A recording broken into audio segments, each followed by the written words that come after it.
Ahojte, prajem vám krásny deň. V tomto videjku by som vám chcela ponúknuť pár tipov na to, ako si udržať našu myseľ zdravú. Aby sme v nej neživili a nechovali tú burinu, ktorá nás samých vysáva zo životnej energie.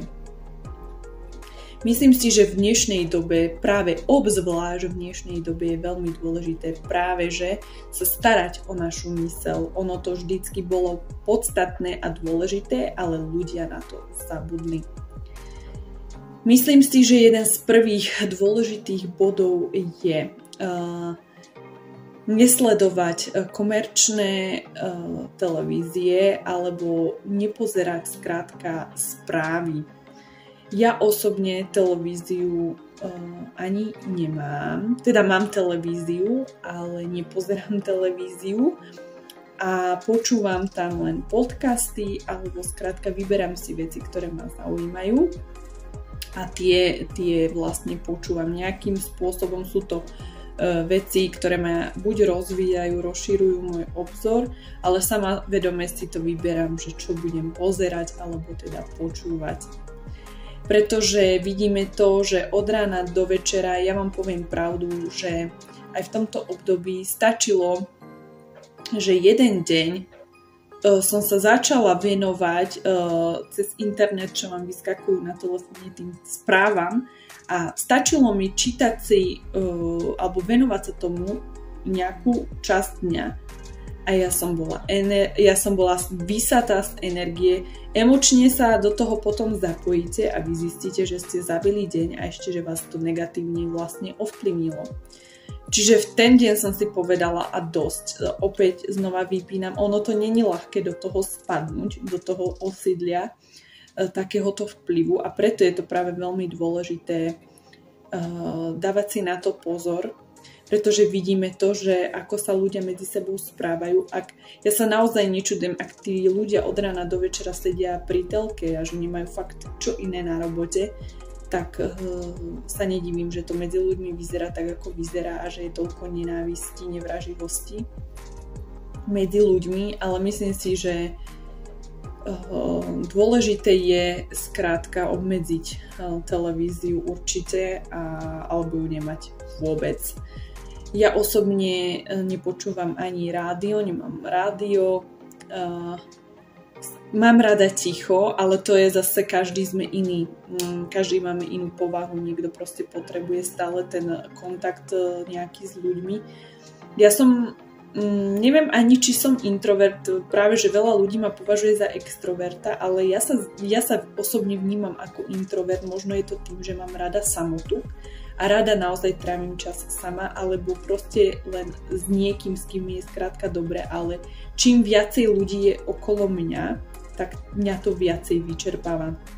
Neznamená to, možno je to tým, že som pritom typ, ktorý sa rád zdieľa, že rada zdieľam veci, aj svoje možno prežívanie, ale možno aj takýmto spôsobom mi to vyhovuje viacej, ako keby som mala od rána do večera pendlovať od stretnutia po stretnutie. Mňa by to vyčerpávalo. Preto je dôležité aj poznať sám seba a vedieť, že čo skrátka nás nabíja. Ja osobne mám rada ticho, mám rada pokoj a mňa najviac nabíje spoločnosť niekoho, s kým si rozumiem, koho mám rada, alebo prechádzka v prírode, alebo dobrá kniha, alebo skrátka nič, len že si počúvam to svoje, venujem sa tomu svojmu, čo mňa baví. Mňa ten ruch okolia dosť často vyčerpáva zo životnej energie. Takže tak, čiže určite si dajte pozor na to, čo počúvate. Tiež ďalší z tipov je, dajte si pozor, akými ľuďmi sa teda obklopujete, keď už aj trávite čas s ľuďmi, čo je super a je to podľa mňa veľmi dôležité. Tráviť osobný kontakt mať s ľuďmi, nie len ten telefonický.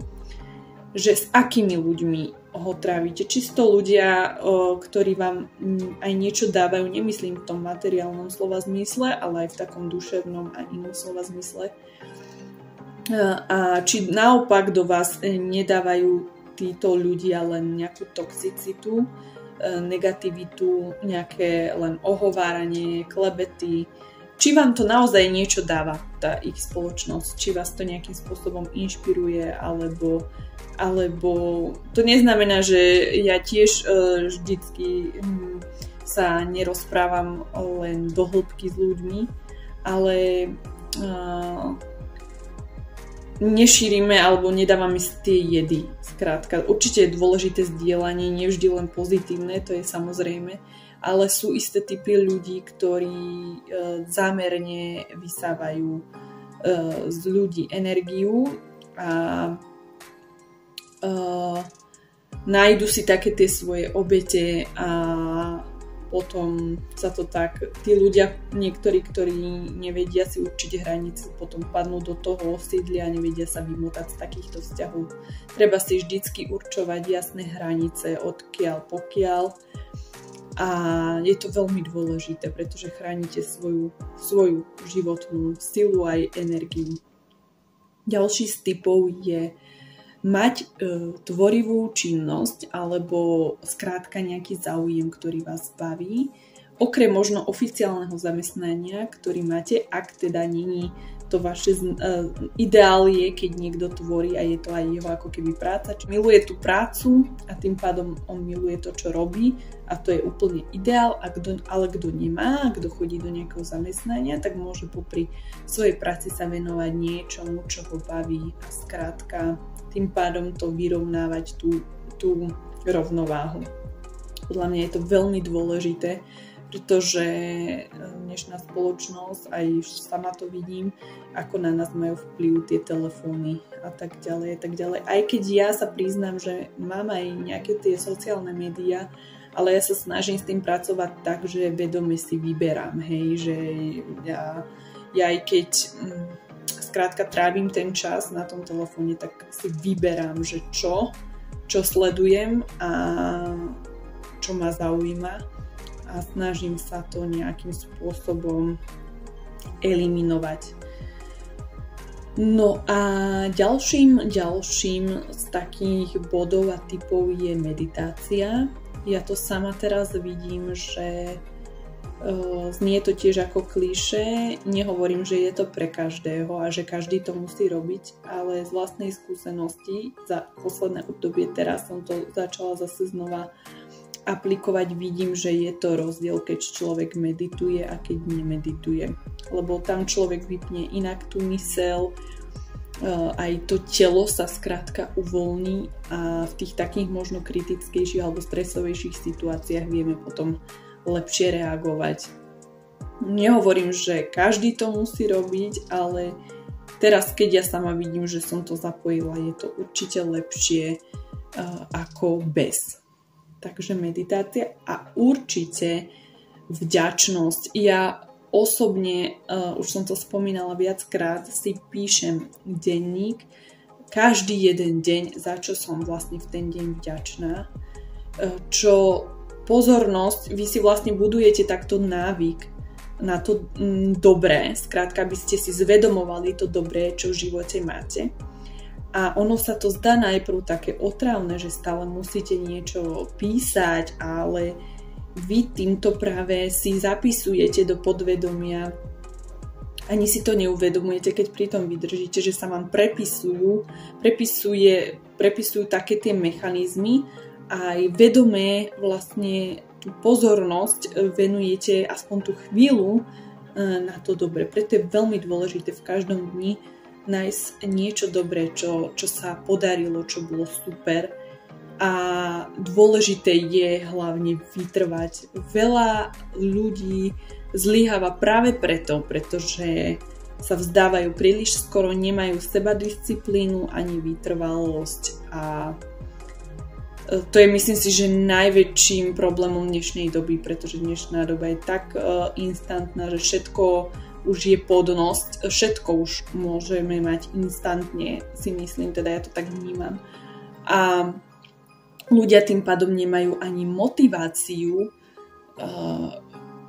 ako keby vlastnou účinnosťou alebo tým vlastným pričinením niečo urobiť nad rámec tej komfortnej zóny. Ale nemôžete chcieť výnimočný život, alebo nemôžete chcieť od života viac, pokiaľ vy nie ste schopní preto viac niečo urobiť, a to niečo je práve výjsť z tej komfortnej zóny a urobiť niečo mimo to naše pohodlie. A tým prekonávaním tej komfortnej zóny vy môžete tie svoje limity búrať a prekonávať, a o to viac sa stávate slobodnejšími a o to viac je ten váš život naplnenejším. Tým nechcem povedať, že máte robiť akože nejaké, že máme robiť blbosti, ale to, čo je pre nás skrátka častokrát nepohodlné, je pre nás v podstate veľmi prospešné, keď práve do toho ideme, pretože cibríme si našu vôľu a posúvame sa skrátka aj v tej činnosti, aj vytrvalosti. Takže toto je ďalší bod. Určite vytrvalosť, bez nej to nejde vôbec. Seba zaprenie, ako keby s tým, že mám tú správnu motiváciu, nehovorím vedome sa týrať a nemá to zmysel, ale keď vy viete, že niečo má pre vás zmysel, tak pre vás to už ani není, že utrpenie, pre vás je to práve, že oslobodenie. Napríklad veľa ľudí, ja sa teda stravujem prerušovaným stravovaním a každý, že bože, to sa ani nenaješ, ja teda sa stravujem 16/8, že 16 hodín mám vákuum, 8 hodín jem, a pre mňa tu práve pre to vonkajšie okolie si myslia, že aj ma pomaly ľutujú, že aké je to hrozné a že to vydržíš. No mne osobne to vyhovuje a pre mňa osobne je to väčšia sloboda, pretože nemusím každú hodinu mysleť na to, čo si dám, a necítim sa otrokom emócií hladu častokrát, lebo hlad je emócia. Takže mne osobne to vyhovuje a vôbec to neznamená pri tom, že nejem. Jem úplne normálne, jem aj 2 alebo teda 3 krát mi to vyjde. A keď jem napríklad 2-krát, tak sa 2-krát viacej najem a mne toto viacej vyhovuje, ako keď každú chvíľu by som mala rozmýšľať, že čo si dám na jedenie, a hlavne ma to oslobodilo aj od chutí na totálne blbosti. Takže pre mňa je to napríklad, pre niekoho je to, že to je hrozné, a mne práve tento krok, ktorý zo začiatku vyzeral náročne, priniesol pocit väčšej slobody. Takže častokrát je to tak aj s inými vecami v našom živote, že čo vyzerá ťažko a obmedzujúco je práve ako keby krokom k väčšej slobode. Takže tak. No a potom ja osobne som aj milovníkom kníh, nie každý to má rád, nie každý sme iný. Ja to mám rada a hlavne knihy, ktoré ma niekam posúvajú, niečo mi dávajú. Každý má rád iný typ aj kníh, ale skrátka podľa mňa je to veľmi, veľmi fajn aj čítať, fakt držať reálne tú knihu v ruke, a aj jednak slovná zásoba, mozog si cvičíme a ešte aj nás to obohacuje, pokiaľ je to teda taká kniha. No a byť sústredený na prítomnosť, to je úplne základná pravda.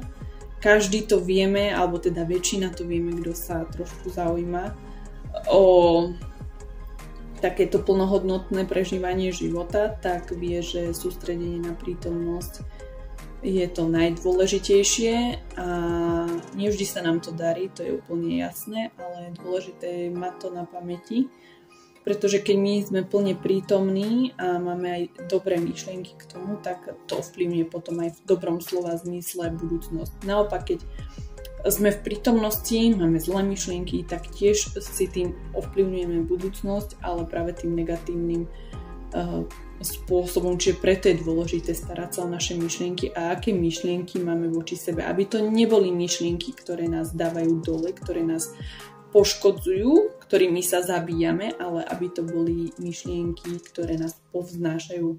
Čiže ja by som to rozdelila na deštruktívne myšlienky strachu a konštruktívne alebo tie dobré na myšlienky lásky. Takže toto je pár tipov, ktoré by som povedala, že sú dôležité, alebo teda určite pomáhajú k takému lepšiemu, alebo teda naplnenejšiemu spôsobu života. Ja sama, ako to vidím všetci, aj títo ľudia a ja sama hovorím vlastne to isté, čo vieme, ale práve preto je dôležitá tá prax, dávať tie veci do praxe a preto je dôležité si to možno aj pripomínať a znovu hovoriť to isté, pretože my na to zabudáme. My zabudáme na to, že sa máme starať o svoju myseľ a že to je základom, že pokiaľ toto nebude v poriadku v hlave, tak to nebude v poriadku úplne, že nikde. Takže preto je to dôležité si to pripomínať a hlavne to dávať do praxe. Nielen to počúvať, ale aj skúšať a hneď nečakať po týždni, že sa to zmení šibnutím čarovného prútika. Práve preto treba mať vytrvalosť a preto si preto si myslím, že najdôležitejšie je vždycky k tej zmene v živote to, že mať skutočnú motiváciu, skutočné rozhodnutie, že naozaj nejakú tú zmenu v živote chceme. Pretože ak nemáme motiváciu a naozaj nevieme, prečo tie veci si odobierame alebo prečo to robíme, tak tým pádom to stráca veškerý zmysel.